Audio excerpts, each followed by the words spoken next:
இந்த ஒரு பழத்த உங்களோட நாட்டுக்கோழி குஞ்சுங்களுக்கு ரெகுலரா குடுத்துட்டு வந்துறீங்க அப்படின்னா, கோழி குஞ்சோட இழப்பு வந்து ரொம்பவுமே கண்ட்ரோல் பண்ண முடியும். அதே மாரி கோழி குஞ்சோட குரோத்தும் வந்து நல்லா இருக்குங்க.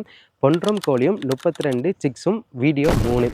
என்னோட இளம் குஞ்சுகளுக்கு நான் வாரம் 1 டைமோ, இல்ல 10 நாளைக்கோ 2 டைமோ ரெகுலரா இந்த பழத்த வந்து குடுத்துட்டுருப்பேன். அது என்ன பழம் அப்படின்னா, பப்பாளி பழம் தாங்க. நம்மளோட பண்ணையில ஓரமாவோ, இல்ல அங்கங்க கொஞ்சம் இடத்துல வந்து ஒரு 10 செடி, ஒரு 15 செடி நாட்டு பப்பாளி செடி நீங்க வச்சுட்டீங்க அப்படின்னாலே, ரெகுலரா உங்களுக்கு வந்து பழம் கிடைச்சிட்டு இருக்குங்க. அந்த பழம் கிடைக்கிற டைம் எல்லாமே நம்மளோட தேவைக்கு போக ரிமைனிங் எல்லாமே நம்ம கோழிங்களுக்கு வந்து குடுத்துட்டு வந்துட்டு இருக்கலாங்க. அப்படி கோழிங்களுக்கு குடுக்குறப்ப குரோத்தும் நல்லா கிடைக்கும். டிவார்மிங்கும் நல்லாவே ஆகுங்க. அதனால சிக்ஸும் நல்லா ஆரோக்கியமா வளருங்க.